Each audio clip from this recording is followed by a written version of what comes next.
tous et merci d'être là, bienvenue. Je suis doublement heureuse d'être ici pour introduire cette journée, présenter Hélène qui va nous présenter la première conférence. Puisque en tant que pédopsychiatre, je m'appelle Françoise Goudard, je suis pédopsychiatre en milieu hospitalier et actuellement encore à Antibes, à l'hôpital d'Antibes et aussi dans le médico-social. Et il faut que je vous avoue quand même qu'en tant que pédopsychiatre, on est vraiment un peu au carrefour de la médecine et des sciences humaines, ce qui fait la richesse d'ailleurs de notre discipline. Et au fil des nombreux colloques, congrès et journées scientifiques auxquelles j'ai participé, j'ai eu l'occasion de rencontrer et d'entendre de nombreux sociologues. Et j'ai toujours beaucoup aimé leur éclairage, leur rapport, qui nous aide vraiment à comprendre ce à quoi on est confronté avec nos patients. Bon, j'ai consacré une grande partie de ma carrière quand même aux adolescents, qui sont vraiment, je crois, ma patientèle de prédilection, mais qui sont aussi passionnants que complexes. D'ailleurs, je rends un petit hommage en passant à un grand sociologue qui vient de mourir, Edgar Morin, et qui avait milité pour la défense de la pensée complexe. Donc ça m'avait beaucoup intéressée parce qu'en psychiatrie, et en particulier en psychiatrie de l'enfant, on est confronté à une très grande complexité qu'on ne peut pas ignorer, qu'on doit affronter et qu'on doit essayer de penser. Et souvent, c'est mieux de se mettre à plusieurs pour penser la complexité. Donc je vais présenter Hélène, je vais prendre encore un peu de temps pour la présenter selon le mieux possible. Donc elle va nous présenter une conférence qui s'intitule « Bien-être et mal-être des adolescents, comprendre les tendances sociétales et le rôle des individus ». Alors Hélène pose un regard à la fois professionnel, scientifique et affectueux sur les adolescents et adolescentes. C'est intéressant de le dire comme ça, parce que les ados souvent irritent, ils font parler, ils dérangent, ils bousculent. Après avoir enseigné l'anglais en lycée dans le Val-de-Marne, elle se tourne vers un doctorat en sociologie de l'éducation et ses recherches portent particulièrement sur le vécu subjectif des lycéens et lycéennes dans une perspective internationale. En tant que maître de conférences en sociologie à l'Université fédérale Fluminense au Brésil, elle introduit la communication non violente dans plusieurs cursus universitaires, puis revient en France en tant que formatrice en communication bienveillante, tout en se formant durant 3 ans à la médecine traditionnelle chinoise. Actuellement ingénieure pédagogique au pôle innovation pédagogique de l'Université Côte d'Azur, elle accompagne les enseignants-chercheurs et enseignantes-chercheuses à faire évoluer leurs pratiques vers des pédagogies actives porteuses de sens et d'engagement. Et elle est maman d'une préadolescente de 12 ans, ce qui est important aussi. Elle est l'autrice de 2 ouvrages de sociologie sur le vécu des lycéens et lycéennes. Pour être quelqu'un dans la vie, vous pourrez peut-être venir voir là, ou alors scanner les QR codes, c'est moderne. Voilà. Et je rajoute que quand j'ai dit que j'étais doublement heureuse d'être ici, c'était d'une part parce que je suis très concernée par la santé mentale des adolescents, à laquelle j'ai consacré toute ma carrière. Et en plus, je m'intéresse depuis un certain nombre d'années aux médecines non conventionnelles, aux approches non conventionnelles, parce qu'il y a un peu plus d'une dizaine d'années, j'ai quand même fait le constat qu'on prescrivait de plus en plus de psychotropes à des enfants de plus en plus jeunes. Et ça, j'avoue, ça m'a effrayée. Donc je me suis tournée vers l'hypnose, la pleine conscience, les médiations, notamment la médiation animale. Et là, actuellement, je travaille avec ma chienne à l'hôpital, qui est une formidable partenaire, que les ados adorent. Voilà. Bon, Hélène, je te passe la parole à toi. Merci beaucoup, Françoise.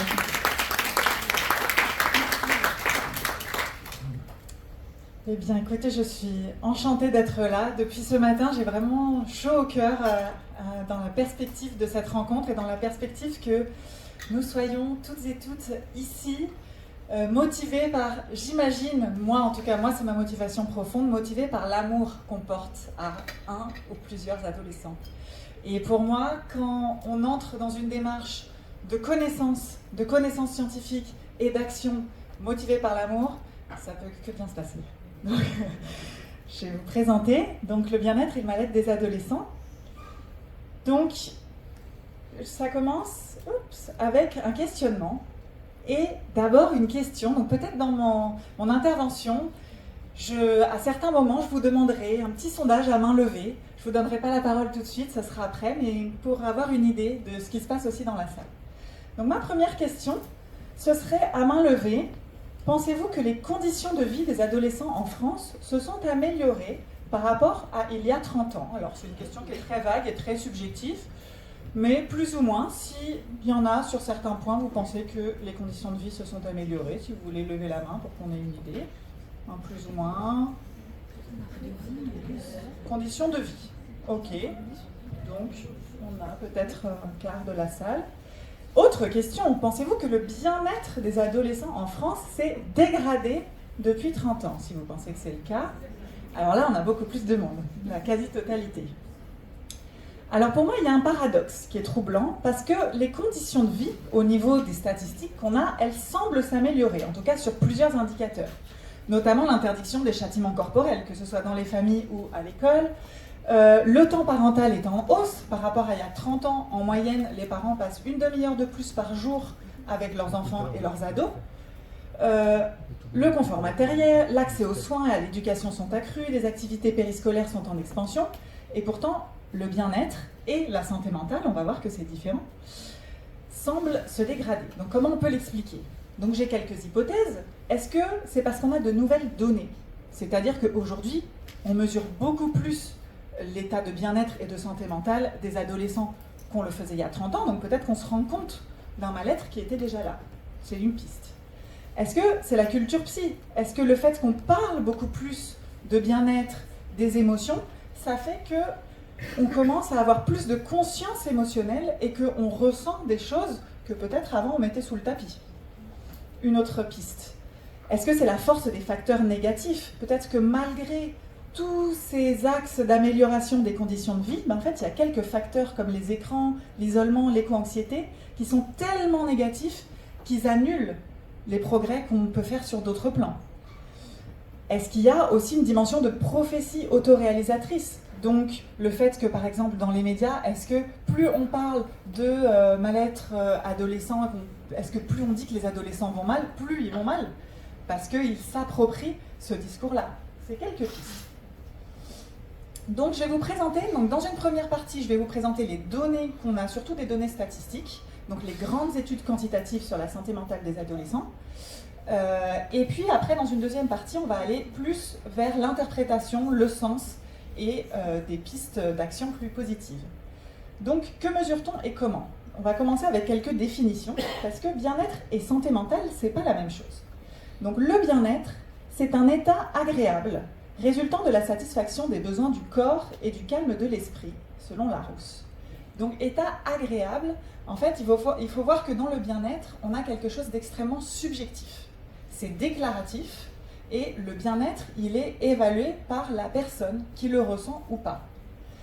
Donc, dans les études que je vais vous présenter, on mesure par exemple les déclarations de niveau de satisfaction de vie, satisfaction dans les relations, au père, à l'école, dans la famille, le niveau d'estime de soi, le niveau de confiance en l'avenir, les différentes émotions, la joie, l'intérêt, la curiosité, le sentiment d'appartenance, le niveau d'énergie, intérêt, j'ai parlé, se sentir soutenu, l'état affectif. Donc tout ça, c'est extrêmement subjectif, c'est du déclaratif.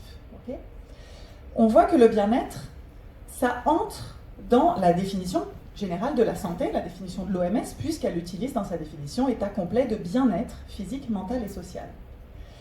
La santé mentale, elle reprend cette définition du bien-être, sauf qu'elle va la relier à des critères qui sont quand même plus objectifs et plus observables d'un point de vue clinique, d'un point de vue extérieur.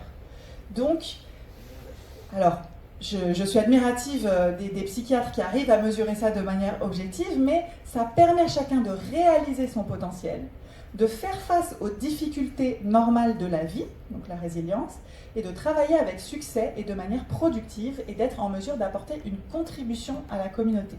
Donc on voit qu'il y a la question de l'action et du lien social qui est très présente aussi dans la définition de la santé mentale. Et inversement, donc le mal-être, sentiment profond de malaise, trouble, gêne, inquiétude, tension.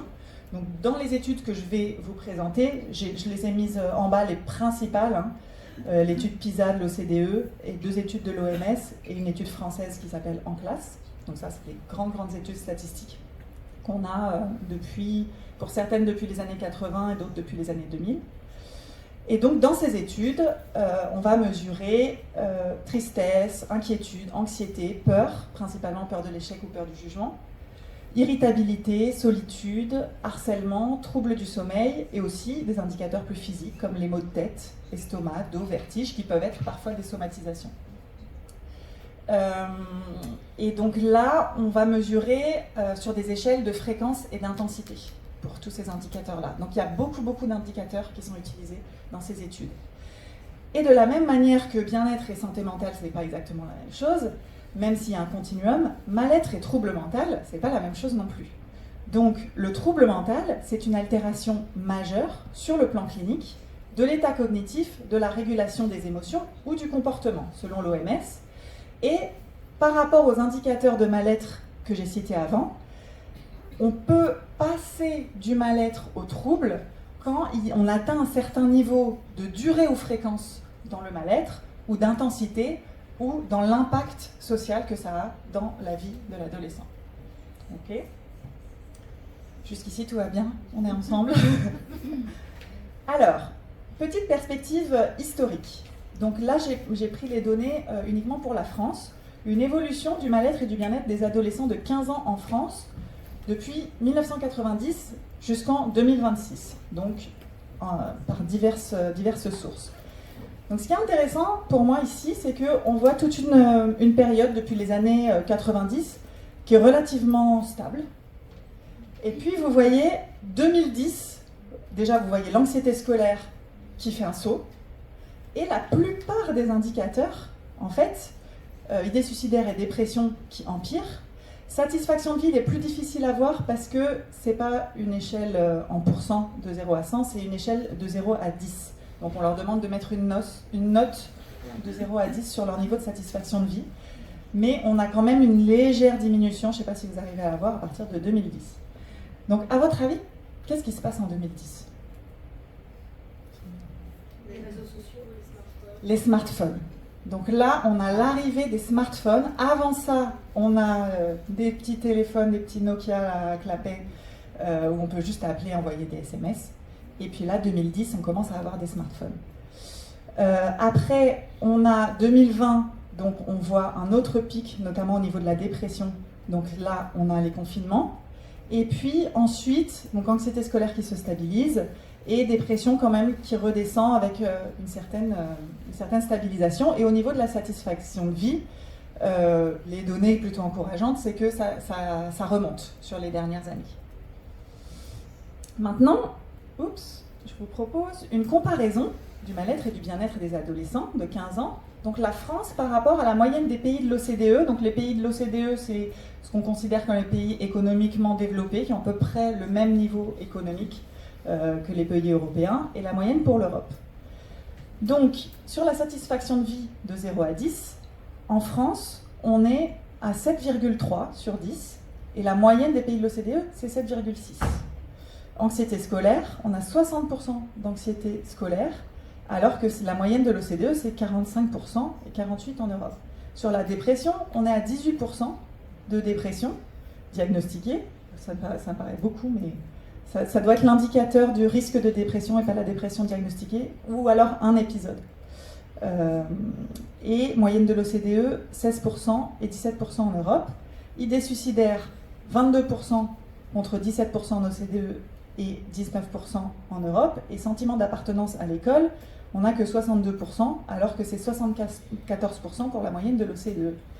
Donc, la France, par rapport au niveau économique qu'on a et au niveau de stabilité politique qu'on a, qui nous ferait espérer qu'on soit au moins dans la moyenne ou au-dessus de la moyenne des pays de l'OCDE, et bien en fait, au niveau du bien-être des adolescents, c'est quand même pas glorieux ces chiffres-là. Une autre comparaison que je voudrais vous présenter, c'est la comparaison par genre, donc des indicateurs de santé mentale et de bien-être chez les adolescents de 15 ans. Donc au niveau des adolescents qui répondent à avoir une satisfaction de vie élevée, c'est-à-dire égale ou supérieure à 6 sur 10. 85,2% des garçons en France disent être très satisfaits au niveau de leur vie, contre 69% des filles. Avoir un soutien social élevé de ses pairs, 62% des garçons contre 71% des filles. Donc là, la sociabilité plus importante, la confiance envers les pairs plus importante chez les filles. Un bon niveau de bien-être, donc c'est un indice spécifique qui s'appelle OMS5.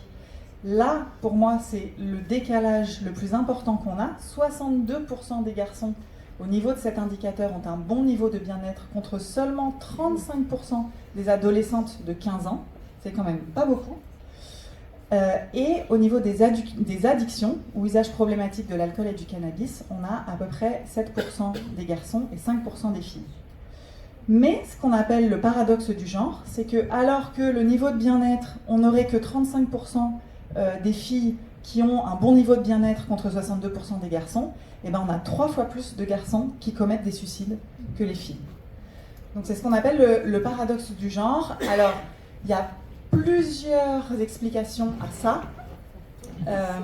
Et c'est ici que cette distinction que j'ai voulu vous apporter entre bien-être, mal-être et santé mentale est très importante, parce que le mal-être, parfois, est un signe de santé mentale. C'est-à-dire que être triste après un deuil, c'est ça. Avoir peur d'une menace réelle, c'est ça. Donc, ce sont des émotions, la tristesse et la peur, qui vont entrer dans des indicateurs de mal-être, notamment chez les filles. Donc, on voit chez les filles que déjà, il y a sociétalement une triple pression, c'est-à-dire une pression académique, une pression esthétique à l'adolescence, et aussi une pression sociale, c'est-à-dire d'être disponible pour les amis, socialement. Il y a toute l'anxiété qui peut venir aussi des violences sexistes et sexuelles. Et donc ça, c'est une inquiétude, en fait, c'est un mal-être, mais c'est une inquiétude qui est saine, parce qu'elle correspond à une menace qui est réelle. Et aussi, il y a socialement plus de facilité pour les filles à pouvoir en parler que pour les garçons. Donc, pour les garçons, quand il y a un mal-être, il va y avoir plus souvent, alors, soit une possibilité d'évacuer ça dans le sport, soit de la fuite ou du déni, donc des comportements à risque, ou du déni, et je dis tout va bien, hop, satisfaction de vie 8 sur 10, alors qu'en fait, c'est pas le cas. Donc un questionnement au niveau de libérer la parole des garçons pour pouvoir avoir accès aux soins aussi. Donc, au niveau, on va passer maintenant dans l'interprétation, l'apport des études qualitatives. Donc je vous ai mis plusieurs pistes sur les facteurs de dégradation du bien-être adolescent.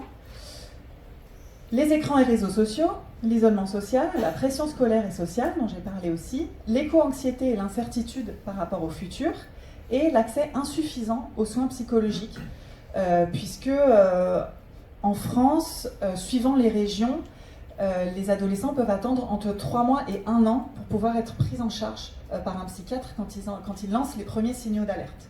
Donc ça, c'est une donnée importante aussi. Donc à main levée, si vous deviez en choisir un, et là c'est subjectif, hein, c'est pas une bonne réponse ou une mauvaise réponse, si vous deviez en choisir un seul, je vous laisse un petit moment pour vous dire, allez, je choisis celui-là, vous aurez le droit de changer d'avis après.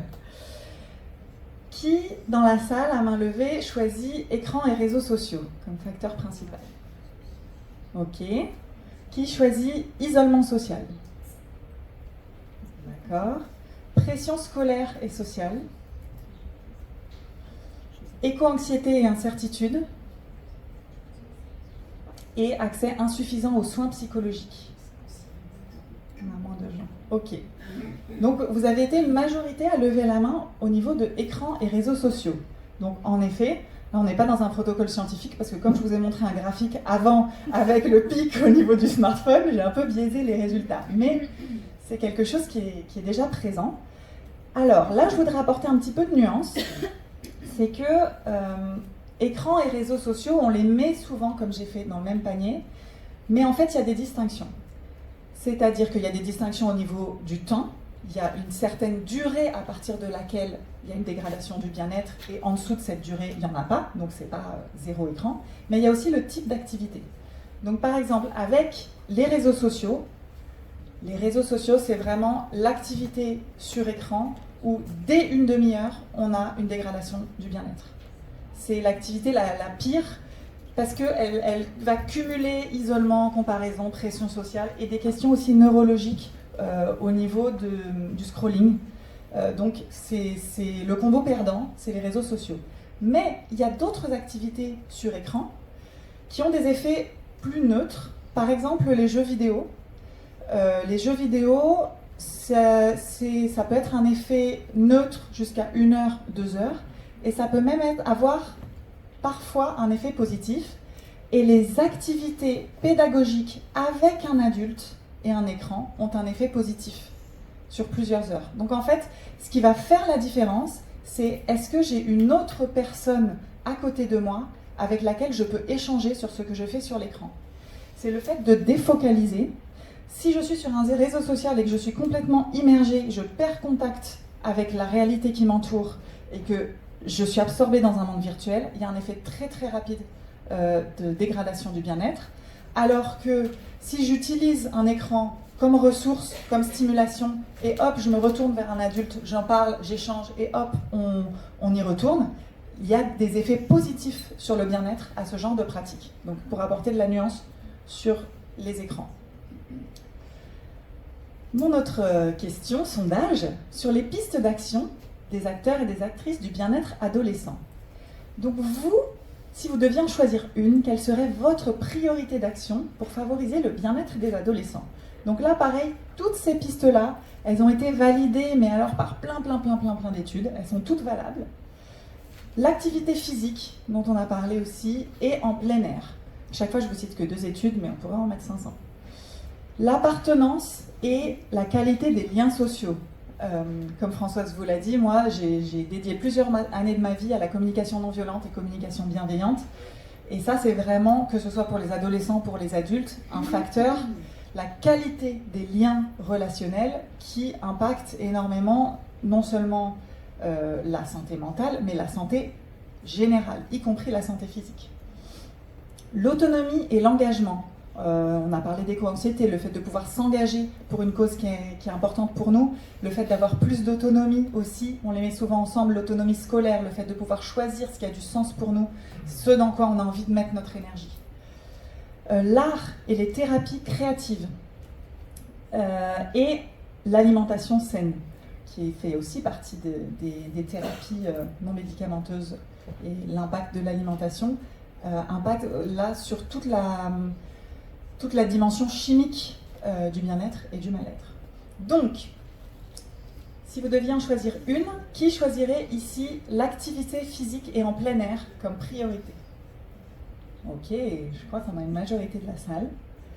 Qui choisirait de cultiver la qualité des liens sociaux et le sentiment d'appartenance? Il y en a qui en choisissent plusieurs. Hein. On a encore une majorité de la salle. Vous pouvez tous les prendre, ok. Qui choisirait de cultiver l'autonomie des jeunes et leur possibilité d'engagement dans des causes qui ont du sens pour eux? Ok. Oui, tu dis oui à tout aussi. Et les pratiques artistiques et l'art-thérapie. D'accord. Et l'équilibre alimentaire, l'alimentation saine. Ok. Super. On est holistique. On est holistique. Oui. Exactement, c'est interdépendant. Donc, ok, super. Donc là, dans les 10 minutes qui nous restent, je voudrais vous présenter certaines initiatives qui s'inscrivent dans certains de ces axes et qui ont eu des impacts positifs mesurés sur le bien-être des adolescents. Donc la première, c'est ce qu'on appelle la méthode finlandaise Kiva, donc contre le harcèlement, et qui est présentée comme un des programmes scolaires les plus efficaces au monde et qui a été, donc je vous ai mis le site en bas, kivaprogramme.net, qui a été exporté dans plein de pays. Donc le concept, c'est que le harcèlement, souvent on se focalise soit sur les agresseurs pour les empêcher d'agir ou les punir ou les moraliser, soit sur les victimes pour du soin. Et en fait, le harcèlement a été identifié comme un phénomène de groupe. Donc l'idée, c'est de se focaliser beaucoup plus sur les témoins, sur ceux qui d'habitude ne disent rien, alors qu'ils savent. Donc comment ça marche? Les élèves participent à des jeux de rôle, des simulations virtuelles et des discussions pour apprendre à repérer les micro-agressions. les petits actes de sarcasme, les regards un peu dévalorisants, les évitements, donc des choses qui, en général, n'entrent pas dans la définition du harcèlement qu'on va donner dans les séances de prévention, mais qui peuvent servir à agir en amont pour le climat, ce qu'on appelle le climat scolaire, et pas juste sur le harcèlement. Donc on leur apprend à ne plus rire aux moqueries et à soutenir activement la victime. Donc en retirant au harceleur la validation de son public, entre guillemets, on désamorce le processus. Et l'impact, donc les études d'impact montrent une réduction de 40 à 50% des cas de harcèlement dès la première année d'implantation. Donc ça c'est intéressant, mais c'est quelque chose qui se fait sur la durée. Ce n'est pas une séance, une conférence de prévention une fois. Ensuite, il y a un programme Geelong Grammar School en Australie. Donc ça, c'est sur l'éducation positive. Un des fondateurs de l'éducation positive, je vous ai cité son article en bas, c'est Seligman. Donc le concept, c'est que le bien-être, ce n'est pas une option, ce n'est pas quelque chose qu'on décorrèle du reste des activités, où on se dit, bon, 90% de mon temps, je fais des choses qui ne me plaisent pas, et puis je vais me choisir 2 heures par semaine à dédier à mon bien-être. En fait, l'idée, c'est qu'on infuse ces concepts de bien-être absolument partout. Donc comment ça marche? Les enseignants de mathématiques, d'histoire, de sport sont formés pour enseigner les concepts de la résilience, de la gratitude et des forces de caractère. Alors ce concept de force de caractère, on le retrouve souvent dans les valeurs enseignées dans les arts martiaux. Donc le courage, la gentillesse, la persévérance. Donc par exemple en cours de littérature, l'analyse d'un personnage se fait aussi à travers ces mécanismes de résilience face à l'échec. Et ça c'est très important parce que vous vous souvenez, dans mes hypothèses, j'avais une hypothèse que la culture psy avait changé les attentes qu'on avait par rapport à notre vie. Et de la même manière, la culture bien-être peut comprendre un risque amplifié par les réseaux sociaux où la vie est lisse et luxueuse, qu'en fait il n'y a pas d'échec et de problème dans une vie idéale, qu'il est possible d'éliminer les souffrances de la vie. Et en fait c'est pas ça la santé mentale. La santé mentale, c'est être capable de traverser la souffrance et d'y développer des ressources aussi. Donc, de pouvoir le montrer à l'école, par exemple en littérature, ben voilà, tel personnage, il traverse telle difficulté, qu'est-ce qu'il met en œuvre pour surmonter sa difficulté, pour trouver des solutions, pour traverser ça. Et les élèves pratiquent quotidiennement des rituels de gratitude, comme noter 3 choses positives de leur journée.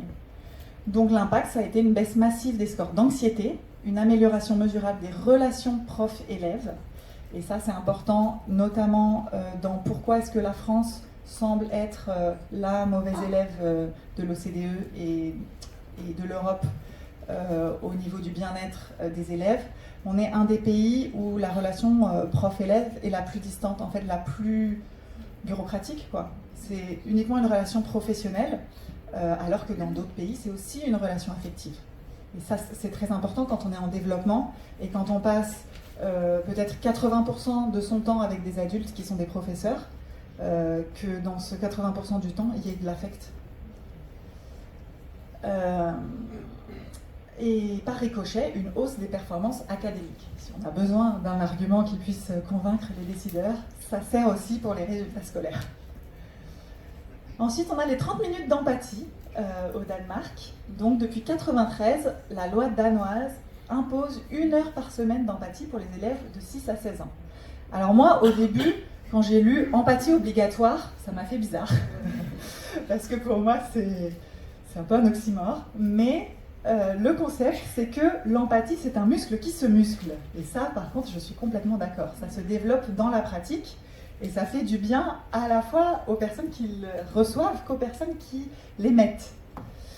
Donc pendant la Klassentid, donc c'est le temps de classe, les élèves se réunissent donc sur un temps informel, donc c'est plus propice au dialogue, le fait que ce soit informel autour d'un goûter, d'un gâteau, qu'ils ont préparé ensemble et discutent des problèmes de classe, qu'ils soient scolaires ou personnels.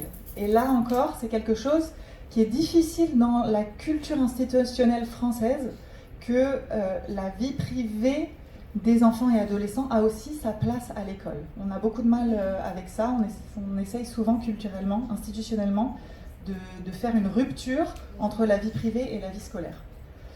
Donc si un élève ou une élève se sent isolé ou traverse une période difficile, toute la classe cherche collectivement des solutions pour l'aider. Donc l'accent est mis sur l'écoute active, ils sont entraînés à l'écoute active et sans jugement. L'impact qui est vraiment très net au terme des mesures, le Danemark est l'un des pays où le climat scolaire est le plus apaisé au monde et au sommet donc, de la grande étude de l'ONU sur le World Happiness Report depuis 2012. Donc bon, je pense qu'on peut leur faire confiance sur ils ont des idées qui marchent bien parce que c'est pas un one shot, c'est pas une fois, c'est vraiment ils se maintiennent à ce niveau-là. Et l'art communautaire en milieu scolaire au Canada. Alors les deux premières lignes, il y a une erreur, c'est une autre étude sur l'art en milieu scolaire, c'est une étude chinoise. En fait, il y a beaucoup d'études qui confirment l'impact de l'art en milieu scolaire, particulièrement quand c'est des projets artistiques collectifs et qui sont visibles après dans l'école. Donc l'étude qui a été faite au Canada, c'est utiliser la co-création artistique à grande échelle, comme par exemple la réalisation d'une fresque murale publique au sein de l'école ou une création théâtrale de rue. Donc comme un outil de restructuration sociale de la classe. Donc le projet se déroule sur plusieurs semaines, ce qui n'est pas énorme parce que les projets dont je vous ai parlé avant, en général, c'est sur une année. Des artistes professionnels et des éducateurs, éducatrices guident les adolescents. Et la clé de la réussite réside dans la composition des équipes. Donc on associe volontairement les figures de leaders de classe, les témoins passifs et les élèves isolés ou victimes de harcèlement. Et l'impact mesuré, les évaluations longitudinales, c'est-à-dire sur la durée, sur plusieurs années, menées dans les écoles participantes, montrent une baisse allant jusqu'à 40% des comportements d'intimidation, de harcèlement et d'exclusion sociale, ainsi qu'une augmentation de l'empathie. Donc, ma conclusion, c'est déjà que à la fois bien-être et mal-être font tous deux partie d'une vie équilibrée. Donc, je vous ai dit tout à l'heure que parfois, le mal-être peut être sain, donc dans le cas d'un deuil ou l'anxiété par rapport à une menace réelle, mais inversement, parfois le bien-être peut ne pas être sain, comme dans le cas des garçons qui déclarent que tout va bien alors qu'en fait tout ne va pas bien. Donc si c'est un bien-être de déni ou une injonction à ce que tout aille bien, dans ce cas-là c'est un bien-être qui n'est pas sain. Donc cette distinction, elle est importante. Bien-être et mal-être font partie d'une vie équilibrée. L'un comme l'autre peuvent être sains lorsqu'ils sont en mouvement. C'est ça l'indicateur. Est-ce que ça change les émotions en lien avec l'action et la conscience de soi et des autres. Un mal-être adaptatif, il nous pousse à grandir et à agir. Et un bien-être authentique qui nous permet de nous épanouir pleinement. Donc l'équilibre d'adolescents, et ça c'est très important. Moi, une des questions qui m'a le plus marquée, c'est quand j'ai vu augmentation du temps parental avec les ados, dégradation du bien-être. Je me suis dit, zut, qu'est-ce qu'on fait? Et en fait, l'interprétation, c'est l'anxiété des parents se transmet aux enfants. Donc il vaut mieux 1 heure zen avec ses ados que 2 heures stressées. Donc c'est un appel à prendre soin de soi en tant qu'adulte aussi et de son bien-être pour pouvoir prendre soin des adolescents.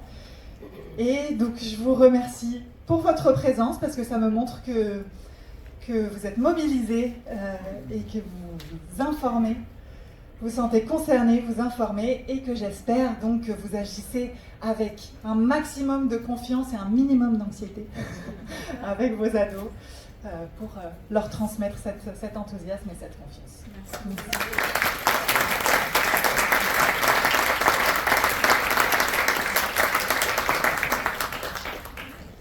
Merci beaucoup Hélène pour cette passionnante conférence. Bon, je l'ai senti quand on s'est parlé la semaine dernière qu'on était vraiment sur la même longueur d'onde et on est d'accord sur plein de choses. Hein, et donc je trouve que justement l'apport des sociologues est précieux pour nous parce que ça nous éclaire sur les causes environnementales pas forcément, alors des troubles mentaux aussi en partie, même s'il n'y a évidemment pas que des facteurs environnementaux, quand même il y a quand même des facteurs génétiques aussi, qui sont très importants, mais quand même, on connaît maintenant les problèmes de l'épigénétique, tout ça est très intriqué. Et j'ai envie de dire, à l'instar de ce que disait Winnicott, qui disait qu'un bébé, ça n'existe pas, un enfant, un ado, a fortiori, ça n'existe pas sans une famille, avec laquelle d'ailleurs les relations deviennent souvent très conflictuelles ou pas. Parfois on est dans l'évitement des conflits, ce qui n'est pas bon signe d'ailleurs. Et ça n'existe pas sans un environnement scolaire, sans le groupe social. C'est vraiment fondamental. Et je crois que c'est là que le bas blesse actuellement. Donc je voulais traduire ta première phrase de conclusion en disant que, oui, évidemment, que l'angoisse est inhérente à la condition humaine. On ne peut pas y échapper. Et la vie est faite d'une succession de psychotraumas. Bon, j'introduis la prochaine conférence. La puberté est un traumatisme. Il faut savoir que, alors la plupart des jeunes font avec et s'en sortent, mais pour certains, c'est vraiment un moment d'effondrement, un moment où trop d'angoisse est libérée, et où c'est aussi souvent le moment où des vraies pathologies psychiatriques vont émerger. Et c'est un moment difficile pour les parents, parce que il vaut mieux effectivement passer 1 heure avec son ado en étant bien dans sa tête et pas stressé que 2 heures angoissé, mais il faut aussi être capable d'assumer d'être l'adulte, d'être la figure d'autorité, d'être parfois un vieux con, et donc voilà, et de soutenir un certain nombre de choses, de frustrer, enfin bref, donc c'est compliqué. Je vais peut-être un peu aller à rebours, je voulais quand même rebondir sur l'histoire de la qualité de la relation avec l'enseignant. Les Canadiens disent depuis très longtemps à propos des enfants TDAH, qui sont des enfants qui sont particulièrement malheureux à l'école, qui rendent leurs parents particulièrement malheureux parce qu'ils sont très difficiles. Il y a beaucoup de conflits dans leur vie et donc ils développent des comorbidités au fil de leur parcours. Si on ne les aide pas, si on n'adapte pas la pédagogie pour eux, et pour les Canadiens, le premier critère de réussite scolaire et de bien-être à l'école pour un enfant TDAH, c'est la qualité de la relation avec l'enseignant, incontestablement. Et la qualité de cette relation, elle est déterminée par la qualité de l'accueil de l'enfant à l'école. En France, on ne sait pas faire ça. En France, on accueille les enfants à l'école pour leur je vais être un peu dur, mais pour leur leur transmettre un savoir académique, alors que l'école devrait être avant tout le promoteur du lien social, le lieu où on se socialise, où on appartient à un groupe, et d'où effectivement l'importance fondamentale de... Bon, tu veux que je m'arrête pour que la salle puisse réagir? Oui, je vais m'arrêter. Plus que donc, Solange va nous parler de ça, mais s'il y a une question... Oui, non, mais je vais laisser la parole à la salle. Elles sont tellement passionnantes que c'est difficile, hein, mais on a le mauvais rôle. Moi, le problème, c'est que si on lance, effectivement... Clac. Une question, messieurs, dames. Courte, et il y en a une là. Allez, une question avec une réponse courte et synthétique. Oui, bonjour. Vous avez insisté sur les courbes là, que vous montriez, sur une accélération en 2010 avec le smartphone et en 2020 avec le Covid. Mais moi, j'étais surpris de la montée constante, progressive. Enfin, ça monte tout le temps, même s'il y a des accélérations. Est-ce qu'il y a une explication à cette montée constante du mal-être des adolescents qui a été mesurée?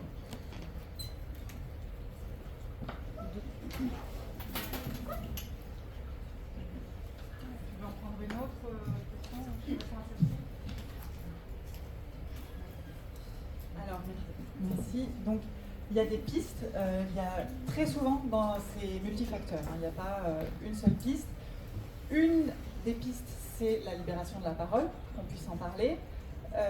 Mais après, il faut savoir que j'ai fait commencer cette courbe en 90, mais que si on prend des courbes plus longues, ça marche? Non, ça marche. Peut-être celui-là, il marche un peu mieux. Allô?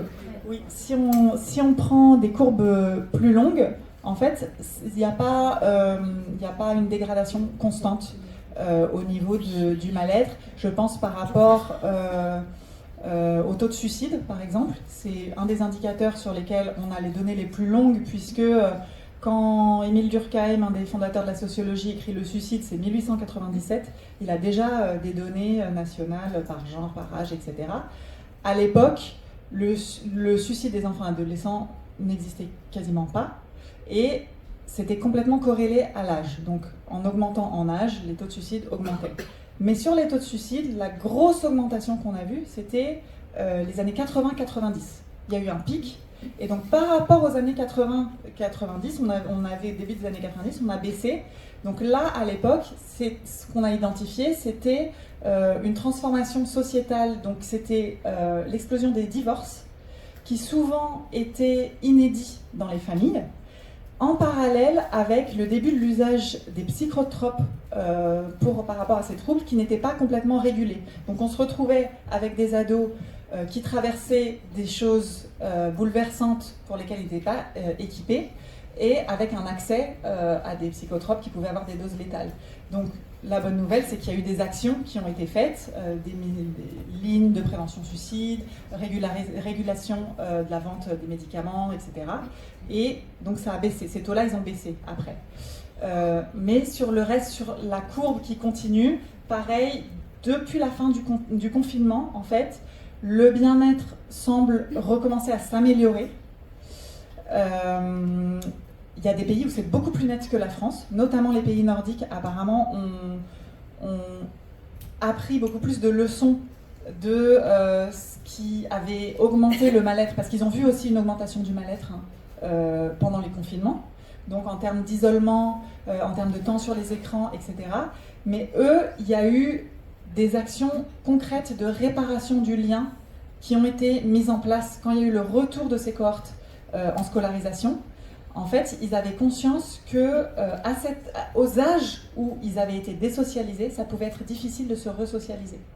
Et en France, on n'en a pas complètement pris la mesure, ou en tout cas pas complètement pris l'action, c'est-à-dire qu'on considère souvent aujourd'hui que, puisque nous, quand on avait leur âge, il suffisait de nous mettre dans un espace où il y avait plein d'autres enfants et adolescents de notre âge, et on parlait et on socialisait, et eux, ça devrait être pareil. Et non, en fait, quand ils ont vécu une période prolongée à un âge de construction de la personnalité, une période prolongée d'isolement, c'est plus difficile pour eux de créer des liens présentiels spontanés que ça a pu l'être pour les professeurs, les parents, qui ne comprennent donc pas pourquoi, si juste on les met ensemble, ça clique pas, quoi. Je prends le micro. Je suis obligée de reprendre le micro. Je suis absolument confuse et désolée et désespérée. Mais il faut. Très intéressant. Oui, j'en doute absolument pas. On va vraiment remercier très très fort Hélène et Françoise qui vont